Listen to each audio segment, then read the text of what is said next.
I hope you are well with your family members. Last video में हमने कुछ numerical discuss किए थे केमिकल काइनेटिक्स से रिलेटेड। उम्मीद है वो न्यूमेरिकल्स और उनसे संबंधित प्रॉब्लम आपको समझ में आ गई होंगी। उनको लगाएं और उनको तैयार करें। आज हम लोग एक नए चैप्टर को स्टार्ट करेंगे, चैप्टर नंबर 5, पृष्ठ रसायन यानी सरफेस केमिस्ट्री। ये माध्यमिक शिक्षा परिषद में इससे शॉर्ट क्वेश्चन बहुत ज्यादा पूछे जाते हैं, तो शॉर्ट क्वेश्चन को तैयार करने के दृष्टिकोण से ये चैप्टर बड़ा महत्वपूर्ण है। तो चलिए, ये चैप्टर 3 भागों में बांटा गया है। सबसे पहले एडजॉर्प्शन है, फिर कैटालाइसिस है, इसके बाद कोलाइडल है। तो इस चैप्टर के 3 हिस्से हैं। पहला हिस्सा है एडजॉर्प्शन। पहले हम लोग एडजॉर्प्शन को स्टडी करेंगे। तो बात हम लोग समझ लें, हम बात कर रहे हैं एडजॉर्प्शन की।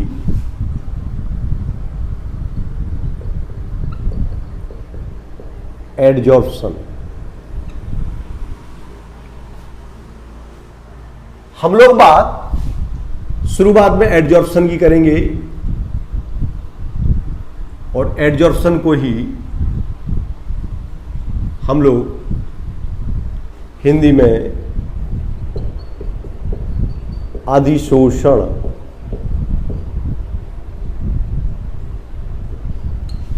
हिंदी में इसको अधिशोषण कहते हैं। एडजॉर्प्शन को ही हिंदी में हम लोग अधिशोषण कहते हैं। डेफिनेशन क्या है? अधिशोषण शब्द एक ऐसा शब्द है, शायद हम लोगों में से कई लोगों ने पहली बार सुना होगा। What is adsorption? हम लोगों ने एब्जॉर्प्शन कई बार सुना है, अब शोषण होता है वो। अब यहां हम लोग स्टडी कर रहे हैं अधिशोषण। अधिशोषण क्या है? तो इसके लिए कुछ हम लोग एग्जाम्पल स्टडी करते हैं। जैसे हमने देखा होगा, हमारी टेबल कई दिनों तक ऐसी ही रखी रहे तो धूल के कण टेबल के ऊपर जमा हो जाते हैं। ये क्या है? ये एडजॉर्प्शन है। ठीक है। मार्कर यदि धूल में गिर जाए तो मार्कर की सतह पर धूल के कण चिपक जाते हैं। ये क्यों चिपक रहे हैं? एडजॉर्प्शन हो रहा। तो ये सारी घटनाएं एडजॉर्प्शन से रिलेटेड है। एडजॉर्प्शन वास्तव में एक आउटर सरफेस पर होने वाली प्रक्रिया है, बाहरी सतह पर होने वाली प्रक्रिया है, जबकि इसके सापेक्ष जो अवशोषण है, जो काफी भ्रम उत्पन्न करता है अधिशोषण और अवशोषण में। चलिए, आज हम लोग इन दोनों के भ्रम को दूर कर देंगे, समझेंगे कि अधिशोषण यानी एडजॉर्प्शन क्या है और अवशोषण यानी एब्जॉर्प्शन क्या है। दोनों में विभेद करेंगे भी और दोनों को स्टडी भी करेंगे। तो चलिए, आज हम लोग पहले एडजॉर्प्शन को स्टडी करते हैं कि एडजॉर्प्शन क्या है। देखो, एडजॉर्प्शन शब्द का सर्वप्रथम प्रयोग केसर, एक वैज्ञानिक हैं केसर, उन्होंने सबसे पहले टर्म एडजॉर्प्शन का प्रयोग किया था। ये जो एडजॉर्प्शन टर्म है, इसका प्रयोग फर्स्ट ऑफ ऑल किसने किया था? ध्यान रखेंगे, केसर एक वैज्ञानिक है, इन्होंने इसका उपयोग किया था। अब बात आती है कि एडजॉर्प्शन क्या है।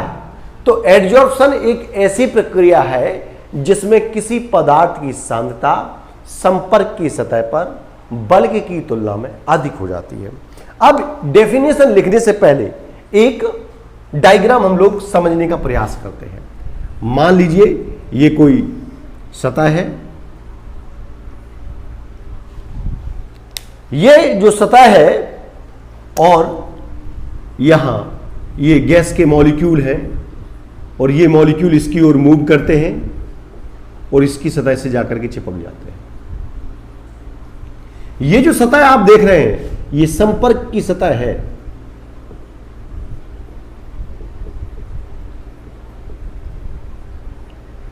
ये संपर्क की सतह है और ये आंतरिक सतह है।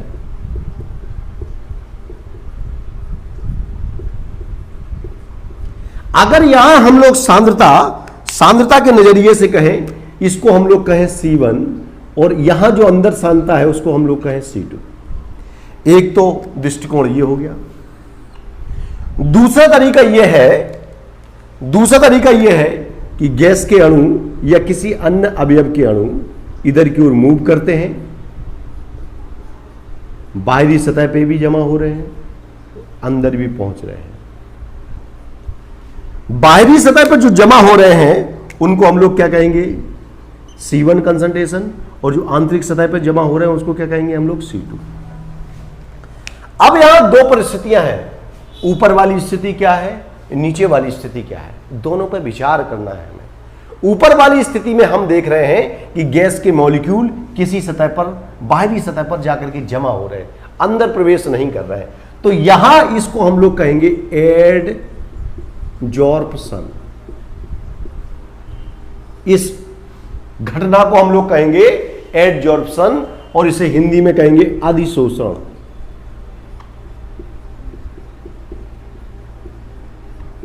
यह घटना अधिशोषण है। यहां आप देख रहे हैं कि जो मॉलिक्यूल है, ये मॉलिक्यूल बाहरी सतह पे भी जमा हो रहे हैं, अंदर भी पहुंच रहे हैं। तो यहां जो क्रिया हो रही है, यहां हो रहा है एब्जॉर्प्शन।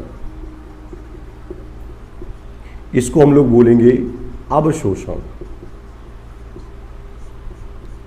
यह अवशोषण है। अब अवशोषण कब होता है और अधिशोषण कब होता है, यह समझ लीजिए। ऊपर वाली स्थिति में हम लोग देख रहे हैं कि C1 is greater than C2। जब ये वाली स्थिति है, यानी संपर्क की सतह पर अणुओं की सांद्रता आंतरिक सतह से अधिक है, तो हम कहेंगे अधिशोषण हुआ है। यदि संपर्क की सतह पर जो सांद्रता है वही सांद्रता आंतरिक सतह पर भी दिख रही है, यानी हम कहें C1 is equal to C2 की कंडीशन है, तो हम इसको कहेंगे अवशोषण। तो बेटे यहां हमारे दिमाग से एक कंसेप्ट क्लियर हो जाना चाहिए कि अधिशोषण क्या है। अधिशोषण केवल बाहरी सतह पर होने वाली प्रक्रिया है, जबकि अवशोषण आंतरिक सतह तक होने वाली प्रक्रिया है। अब चलिए हम लोग डेफिनेशन तैयार करते हैं कि अधिशोषण क्या है, एडजॉर्प्शन क्या है। तो अगर एडजॉर्प्शन को परिभाषित करना पड़े तो एडजॉर्प्शन को कैसे हम लोग डिफाइन करेंगे, परिभाषित करेंगे, तो लिख सकते हैं वह प्रक्रिया जिसमें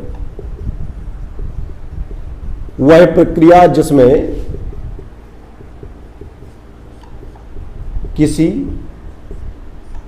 पदार्थ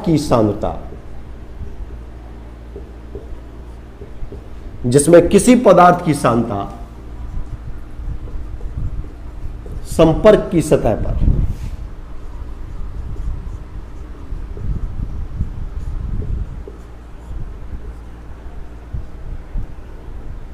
बल्क, इसको हिंदी में कहते हैं स्थूल, की तुलना में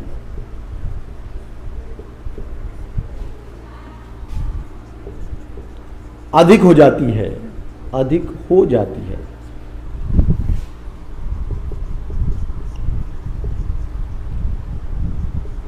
अधिशोषण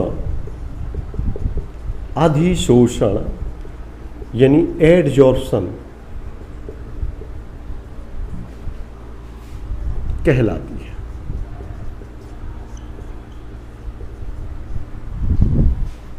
यह बाहरी सतह पर होने वाली प्रक्रिया है।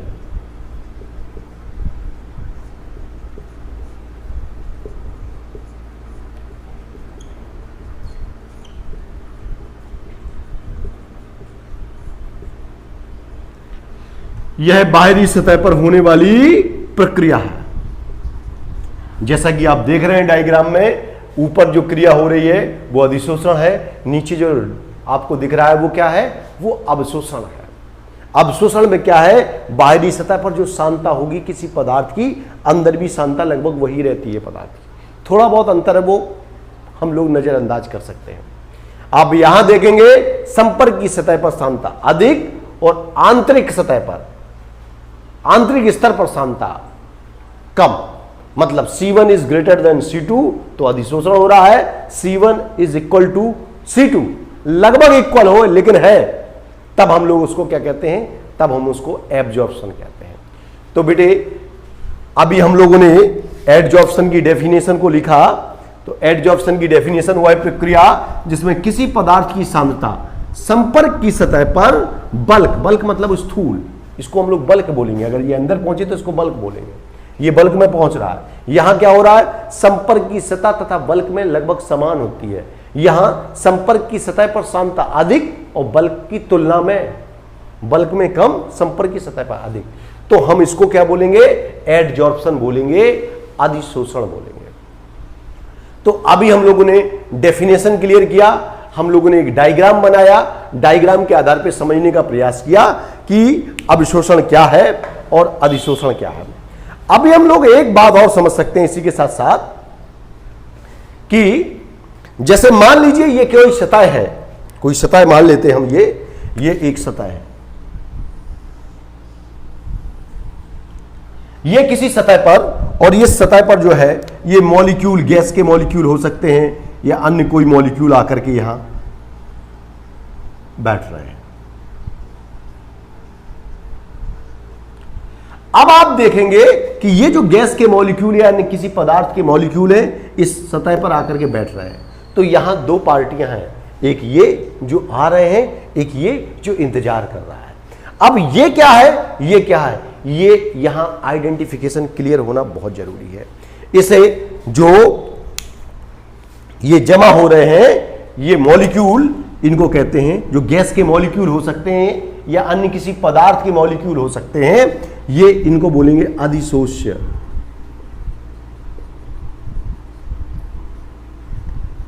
अधिशोष, इसको बोलते हैं एडजॉर्बेट, अधिशोष्य। और जिस सतह पर यह क्रिया हो रही है उसे हम लोग बोलते हैं अधिशोषक।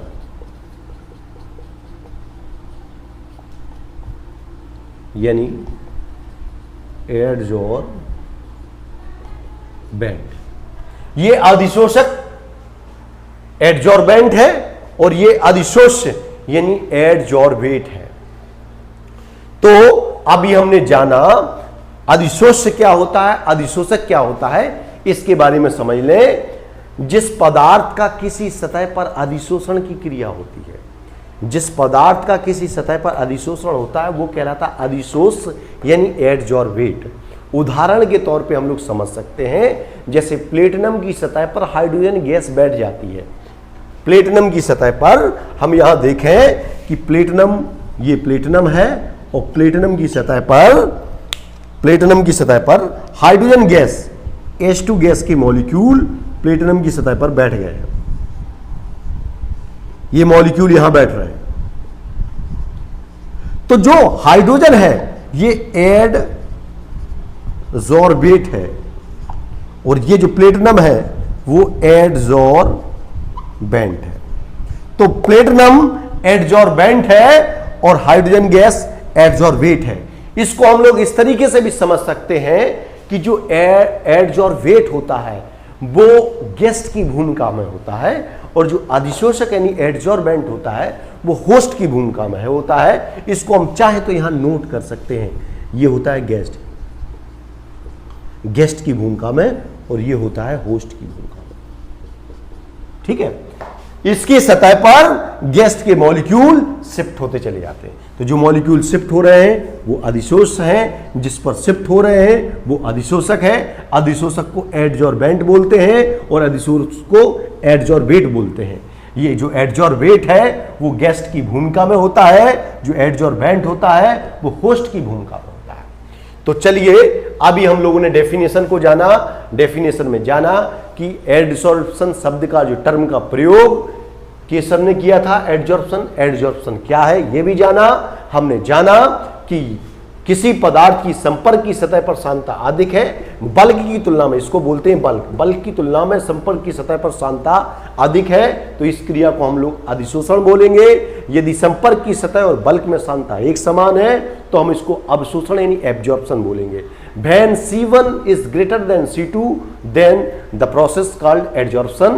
When C1 is equal to C2, then the process called absorption. ये एब्जॉर्प्शन। इसके बाद हम लोगों ने डेफिनेशन को लिखा, वह प्रक्रिया जिसमें किसी पदार्थ की सांद्रता संपर्क की सतह पर बल्क यानी स्थूल की तुलना में अधिक हो जाती है, अधिशोषण कहलाती है। यह बाहरी सतह पर होने वाली प्रक्रिया है।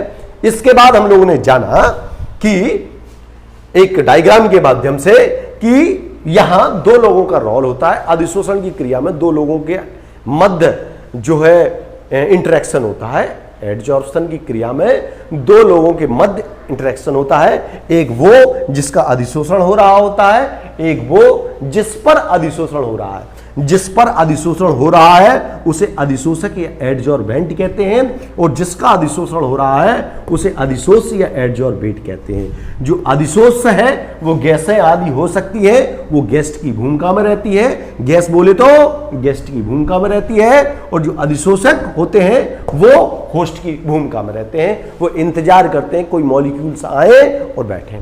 अब बात आती है तो ऐसा क्यों हो जाता है, ऐसी इसमें क्या बुराई है या इसमें ऐसी क्या अच्छाई है, ऐसा क्यों होता है, तो उसके बारे में जान लें कि जो अधिशोषक होते हैं उनकी सतह पर मुक्त संयोजकताएं होती हैं, मींस फ्री वैलेंसी। वो फ्री वैलेंसी इनकी सतह पर होती हैं, ये वैलेंसी निरंतर घूमती रहती हैं, और इन वैलेंसी की सहायता से हम लोग जान सकते हैं कि ये मॉलिक्यूल आकर के उन वैलेंसी से अस्थायी रूप से जुड़ जाते हैं। ये अस्थायी रूप से जुड़ सकते हैं, कई बार स्थायी रूप से भी जुड़ जाते हैं। अस्थायी रूप से इसलिए कहें कि अगर फिजिकल एडजॉर्प्शन हो रहा है तो बंध अस्थायी होता है, कमजोर वान डेर वाल्स बल का प्रयोग होता है। लेकिन यदि केमिकल एडजॉर्प्शन हो रहा है तो बंध स्थायी हो जाते हैं और केमिकल बॉन्ड का निर्माण होता है। तो चलिए अब हम इसके बाद कुछ और इससे रिलेटेड बातें जानने का प्रयास करते हैं। चलिए इसको मिटा देते हैं। तो चलिए अभी हम लोगों ने एडजॉर्प्शन की डेफिनेशन को तैयार किया, एडजॉर्प्शन और एब्जॉर्प्शन में एक बेसिक अंतर जाना। अब हम लोग चलते हैं, उदाहरण देखते हैं। चलिए अब हम इस एनिमेटेड वीडियो के माध्यम से एडजॉर्प्शन की घटना को स्टडी करेंगे। आप यहां एक सॉलिड सब्सटेंस की सरफेस देख रहे हैं। ये जो सॉलिड सब्सटेंस है ये एडजॉर्बेंट का कार्य करता है, और इसकी सतह पर फ्री वैलेंसी होती है जिनके कारण van der Waals force generate होता है। इस वान डेर वाल्स फोर्स के अट्रैक्शन के कारण गैस के मॉलिक्यूल इस सतह पर जमा होते हैं, और इसी क्रिया को हम लोग एडजॉर्प्शन बोलते हैं। यहाँ प्लेटिनम की सरफेस दिखाई दे रही है जो एडजॉर्बेंट का कार्य करती है, और डाई हाइड्रोजन मॉलिक्यूल एडजॉर्बेट है। वान डेर वाल्स फोर्स के अट्रैक्शन में ये गैस के मॉलिक्यूल जमा होते हैं प्लेटिनम की सरफेस पर। चलिए जो प्लेटिनम की सरफेस है वो सरफेस एडजॉर्बेंट का कार्य करती है, और इसकी सतह पर pink molecule of di hydrogen adsorb हो रहे हैं। तो जो गैस के मॉलिक्यूल हैं ये एडजॉर्बेट हैं, और जो प्लेटिनम की सतह है वो एडजॉर्बेंट है। अभी आप इस डायग्राम के माध्यम से देख सकते हैं कि इनके बीच में एडजॉर्बेट और एडजॉर्बेंट के बीच में केवल week van der Waals force है। ओके, एडजॉर्प्शन की घटना कहां देखने को मिलती है, तो एडजॉर्प्शन के संबंध में कुछ उदाहरण हम लिखने का प्रयास करते हैं। नंबर 1, किसी गैस से भरे हुए सिलेंडर जिसमें गैस है, ऑक्सीजन है, क्लोरीन है, हाइड्रोजन, यदि एक्टिवेटेड चारकोल डाल दिए जाए, गैस के सिलेंडर में यदि एक्टिवेटेड चारकोल डाल दिया जाए तो वो एक्टिवेटेड चारकोल क्या करता है, गैस को एडजॉर्ब कर लेता है, वो गैस को एडजॉर्ब कर लेता है, और सिलेंडर में गैस का दाब कम हो जाता है। तो ये बात हम यहां नोट कर सकते हैं। यदि किसी गैस के सिलेंडर में यदि O2, H2 व Cl2 से भरे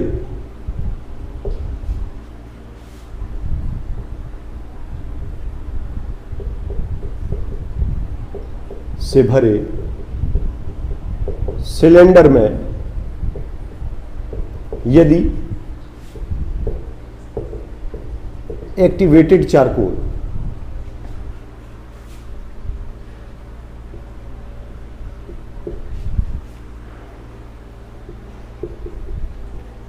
डाल दिया जाए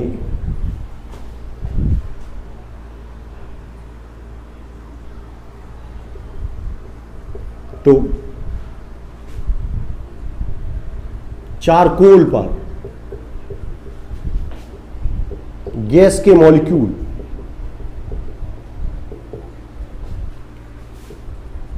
एडजॉर्ब हो जाते हैं,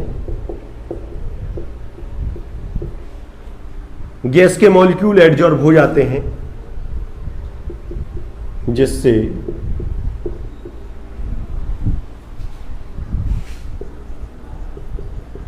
सिलेंडर में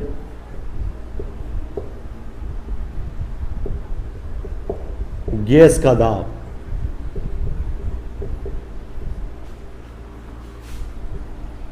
कम हो जाता है।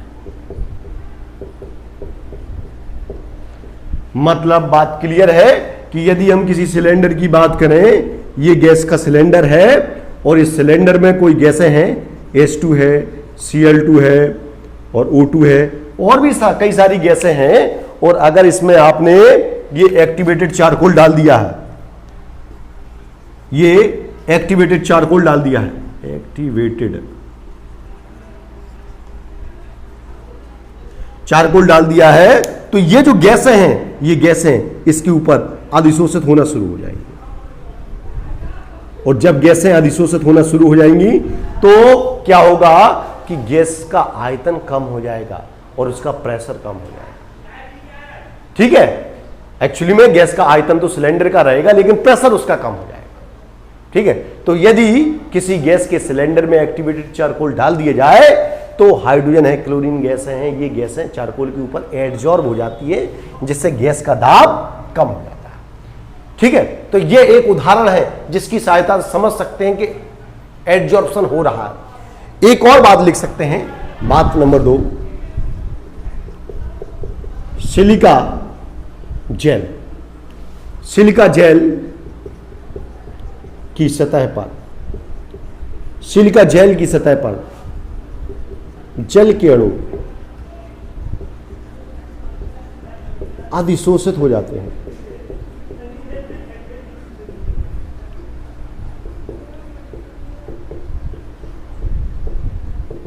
सिलिका जेल की सतह पर जल के अणु अधिशोषित हो जाते हैं।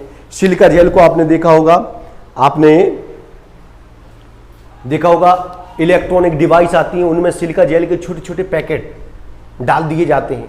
वो इसलिए डाल दिए जाते हैं कि इलेक्ट्रॉनिक डिवाइस को जब पैक किया जाता है तो उसके आसपास जो नमी होती है, मॉइस्चर होता है, वो मॉइस्चर उस डिवाइस को खराब ना कर दे, इसलिए छोटे छोटे सिलिका जेल के पैकेट डाल दिए जाते हैं। एक डिवाइस मैंने मार्केट से परचेज की थी, उसमें ये छोटा सा सिलिका जेल का पैकेट निकला हुआ। ये क्यों डाल दिए जाते हैं? क्योंकि इनमें के अंदर जो है सिलिका जेल भरा रहता है। ये क्या करता है, आसपास का जो मॉइस्चर होता है उसको एडजॉर्ब कर लेता है, और उसको एडजॉर्ब करने के बाद वो डिवाइस सुरक्षित हो जाती है, मॉइस्चर के प्रभाव से खराब नहीं होती है।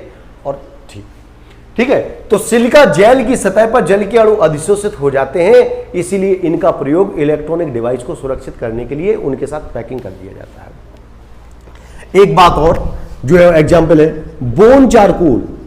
बोन चारकोल का प्रयोग रंगीन विलयनों को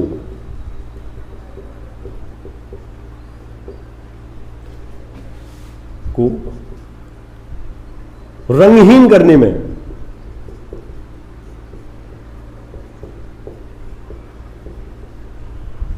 रंगीन विलयनों को रंगहीन करने में किया जाता है।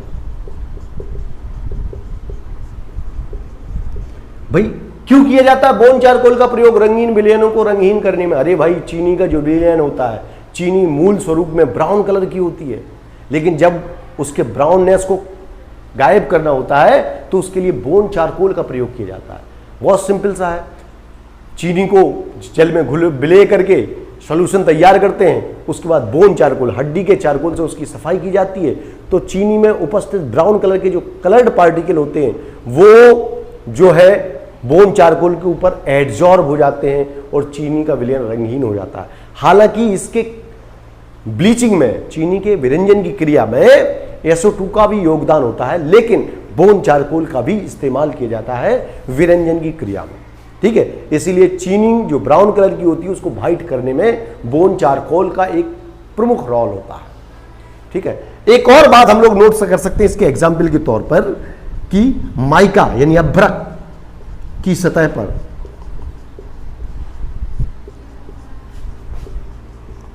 N2 गैस के मॉलिक्यूल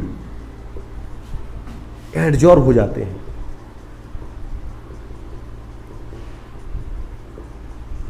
बेटे ये कई सारे एग्जाम्पल हैं जो एडजॉर्प्शन को शो करते हैं कि ये सारी घटनाएं एडजॉर्प्शन की हैं। एक बार फिर जान लें, यदि ऑक्सीजन, हाइड्रोजन, क्लोरीन जैसी गैसों से भरा हुआ कोई सिलेंडर है, अगर उसमें कोई एक्टिवेटेड चारकोल मिला दिया जाए, डाल दिया जाए, तो चारकोल पर गैस के मॉलिक्यूल्स एडजॉर्ब हो जाते हैं, जिससे सिलेंडर में गैस का दाब कम हो जाता है, प्रेशर कम हो जाता है। ये मॉलिक्यूल जाकर के एक्टिवेटेड चारकोल के ऊपर एडजॉर्ब हो जाते हैं और गैस का जो प्रेशर होता है वो कम हो जाता है।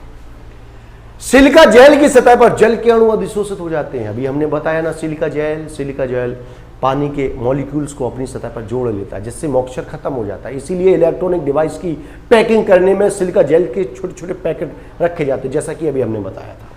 बोन चारकोल का प्रयोग रंगीन विलयनों को रंगहीन करने में किया जाता है। माइका की सतह पर नाइट्रोजन गैस के मॉलिक्यूल एडजॉर्ब हो जाते हैं। ये बेटे सारी चीजें एडजॉर्प्शन को एक्सप्लेन करती हैं विथ एग्जाम्पल। डेफिनेशन पहले क्लियर कर दी, इसके बाद बहुत सारे एग्जाम्पल क्लियर कर दिए। अब चलिए अगली बात करते हैं। चलिए अब एडजॉर्प्शन के बाद एक उसी की जैसी एक दूसरी घटना होती है जिसे हम लोग कहते हैं अवशोषण यानी एब्जॉर्प्शन।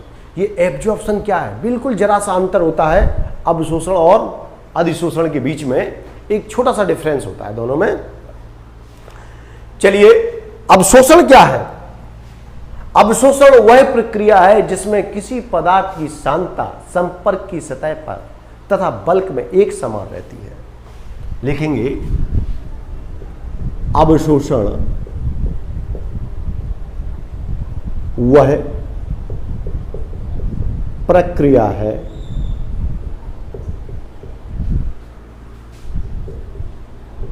जिसमें किसी पदार्थ की सांद्रता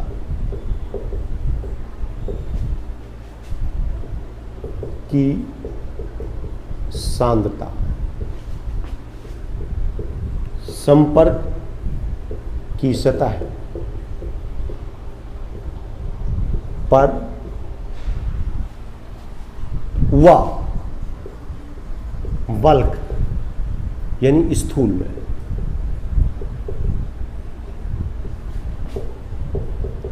एक समान रहती है।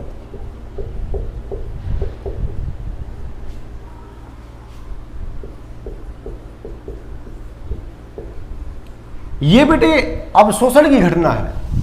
अवशोषण वह प्रक्रिया है जिसमें किसी पदार्थ की सांद्रता संपर्क की सतह पर वह बल्क में एक समान रहती है। संपर्क की सतह पर भी उतना ही है और बल्क में भी उतना ही है। अभी हम लोगों ने एक डायग्राम देखा था, उस डायग्राम को थोड़ा सा मैं फिर याद करा देता हूं आप लोगों को कि हम लोगों ने क्या जाना था। ये कोई सतह है और ये किसी पदार्थ के मॉलिक्यूल है और ये इसके ऊपर जा रहे हैं, ये यहाँ बैठ रहे हैं, जमा हो रहे हैं और अंदर भी प्रवेश कर रहे हैं। ये मतलब संपर्क की सतह है। ये जो संपर्क की सतह है,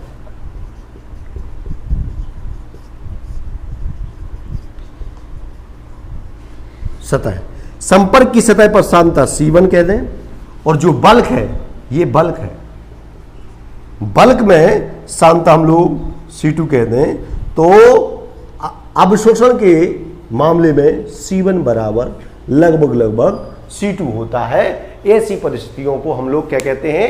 एब्जॉर्प्शन कहते हैं, यानी अवशोषण। अवशोषण वह प्रक्रिया है जिसमें किसी पदार्थ की सांद्रता वह प्रक्रिया है जिसमें किसी पदार्थ की सांद्रता संपर्क की सतह पर व बल्क में एक समान रहती है। जो सांद्रता संपर्क की सतह पर होती है वही बल्क में है तो अवशोषण है। यहां सांद्रता C1 ज्यादा है, C2 कम है तो अधिशोषण है। केवल इतना अंतर है।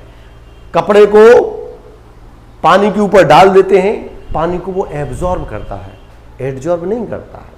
उसी कपड़े को धूल में डाल देते हैं, धूल कपड़े के ऊपर जमा हो जाती है, ये एडजॉर्ब हो रहा है। एडजॉर्प्शन और एब्जॉर्प्शन में बड़ा छोटा सा अंतर है। तो अभी हम लोग एक एग्जाम्पल जानते हैं कि चौक को यदि स्याही में डिप कर दें तो आप देखेंगे चौक को बाहर निकालेंगे, स्याही का जो द्रव होता है वो अंदर तक पहुंचता है। ये एब्जॉर्प्शन है। ये क्या है? एब्जॉर्प्शन है। स्पंज होता है, पानी में डुबा देते हैं, पानी जल अंदर तक प्रवेश कर जाता है, ये एब्जॉर्प्शन है। कपड़े को, सूखे कपड़े को पानी में डाल देते हैं, पूरा कपड़ा गीला हो जाता है, केवल कपड़े की सतह गीली नहीं होती है, अंदर तक पानी पहुंच रहा है, इसका मतलब वो एब्जॉर्प्शन हो रहा है। ठीक है, तो ये एब्जॉर्प्शन की घटना हो गई। अब एब्जॉर्प्शन को एक्सप्लेन करने के साथ ही एडजॉर्प्शन से रिलेटेड कुछ और बातें हैं। जैसे एक बात सामने आती है कि ऑक्लूजन क्या है। ऑक्लूजन, ये एक टर्म आता है, ये ऑक्लूजन क्या है। तो ऑक्लूजन के बारे में बता दें कि किसी धातु की सतह पर गैसों का जमा होने की घटना ऑक्लूजन कहलाती है। किसी धातु की सतह पर अगर हम इसको कहें कि ऑक्लूजन क्या है तो इसकी डेफिनेशन केवल इतनी कहना है, धातुओं की सतह पर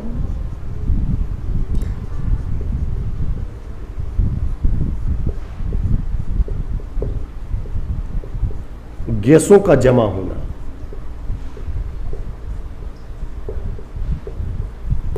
ऑक्लूजन के अंतर्गत आता है। अगर आपसे पूछे ऑक्लूजन क्या है तो धातुओं की सतह पर गैसों का जमा होना ऑक्लूजन कहलाता है। एग्जाम्पल दे सकते हैं, पैलेडियम या प्लेटिनम की सतह पर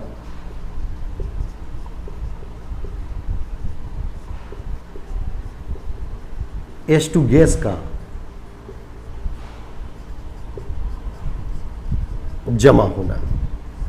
बहुत सारी घटना है, nickel plus hydrogen, platinum plus hydrogen, धातुओं की सतह पर गैसों का जमा होना, ये ऑक्लूजन है। इसको हम लोग ऑक्लूजन कहते हैं।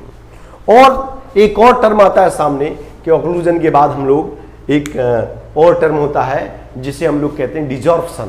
डिजॉर्प्शन क्या होता है? चलिए डिजॉर्प्शन को समझते हैं। एक और घटना होती है, दूसरी घटना होती है डिजॉर्प्शन।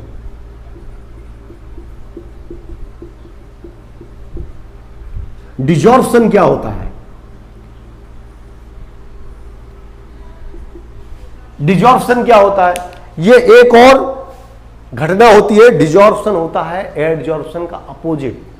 एडजॉर्प्शन में क्या होता है? किसी सतह पर मॉलिक्यूल आते हैं, जुड़ते हैं, ये तो है एडजॉर्प्शन। किसी सतह पर मॉलिक्यूल आ रहे हैं और जुड़ रहे हैं, ये तो हो रहा है एडजॉर्प्शन। और यदि किसी सतह पर पहले से मॉलिक्यूल जुड़े हुए हैं लेकिन सतह से मॉलिक्यूल छोड़ छोड़ के जा रहे हैं, इसे हम लोग क्या कहेंगे? इसे कहेंगे हम लोग डिजॉर्प्शन। तो डिजॉर्प्शन को हम कह सकते हैं किसी सतह से अणुओं का मुक्त होना डिजॉर्प्शन कहलाता है। किसी सतह से अणुओं का मुक्त होना डिजॉर्प्शन कहलाता है। डिजॉर्प्शन मुक्त कहलाता है, अणुओं का मुक्त होना डिजॉर्प्शन कहलाता है। मान लीजिए ये कोई सतह है और ये सतह है और ये बहुत सारे मॉलिक्यूल्स हैं। ये मॉलिक्यूल्स यहां इधर की ओर आ रहे हैं और ये यहां यहां यहां जमा हो रहे हैं। ये जो जमा हो रहे हैं ये तो हो रहा है एडजॉर्प्शन। इसको क्या कहेंगे? एडजॉर्प्शन। ये घटना कौन सी है? ये घटना एडजॉर्प्शन की है। गैस के मॉलिक्यूल आ रहे हैं, किसी सरफेस के ऊपर जमा हो रहे हैं, ये हो रहा है एडजॉर्प्शन। चलिए इसके अपोजिट एक बात होती है कि गैस के मॉलिक्यूल या अन्य किसी पदार्थ के मॉलिक्यूल यहां जमे हैं और वो धीरे धीरे करके यहां से फ्री हो रहे हैं, वो यहां से जाने का प्रयास कर रहे हैं। ये जो घटना हो रही है ये जो घटना हो रही है इसको हम लोग कहेंगे डिजॉर्प्शन। इसको हम लोग क्या कहेंगे? डिजॉर्प्शन। ये एडजॉर्प्शन है और ये घटना कौन सी है? ये डिजॉर्प्शन है। तो हम लोग सीधे शब्दों में कह सकते हैं desorption is the opposite process of adsorption. Adsorption की जो विपरीत प्रक्रिया है उसको हम लोग डिजॉर्प्शन कहते हैं। एडजॉर्प्शन में गैस के मॉलिक्यूल या एडजॉर्बेट के मॉलिक्यूल जमा होते हैं और डिजॉर्प्शन में एडजॉर्बेट के मॉलिक्यूल जहां जमा है उसकी सतह को छोड़ करके चले जाते हैं, इसको कहते हैं डिजॉर्प्शन। तो हम लोग कह सकते हैं desorption is the opposite word of adsorption. Adsorption का जो अपोजिट वर्ड है वो क्या कहलाता है? डिजॉर्प्शन। चलिए ये बात हो गई। इसी के बाद एक और बात आती है जिसे हम लोग कहते हैं सॉर्प्शन। एक और टर्म आता है जिसे हम लोग सॉर्प्शन कहते हैं। तीसरा एक टर्म है जिसे हम लोग कहते हैं सॉर्प्शन। हिंदी में इसको शोषण कहते हैं। ये शोषण क्या होता भाई?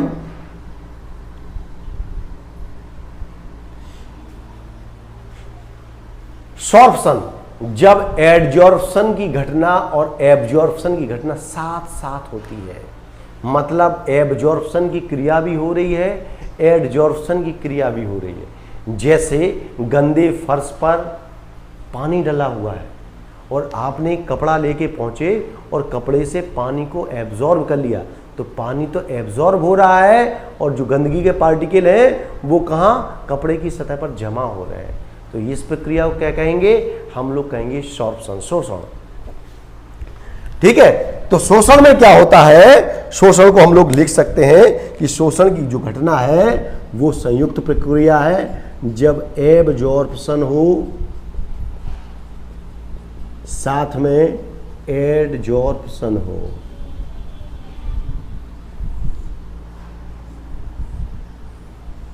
जब एब्जॉर्प्शन भी हो और साथ में एडजॉर्प्शन भी हो, अवशोषण भी हो और अधिशोषण भी हो, इसको क्या बोलते हैं बेटे? अवशोषण। और इसको क्या बोलते हैं? अधिशोषण। जब अवशोषण और अधिशोषण दोनों घटनाएं एक साथ पाई जाए तो उस घटना को हम लोग शोषण कहते हैं, संयुक्त रूप से सॉर्प्शन कहते हैं। तो ये बेटे एडजॉर्प्शन के बारे में। चलिए कुछ और बातें होंगी। चलिए अब एक अगले क्वेश्चन को स्टडी करते हैं। ये डिफरेंस है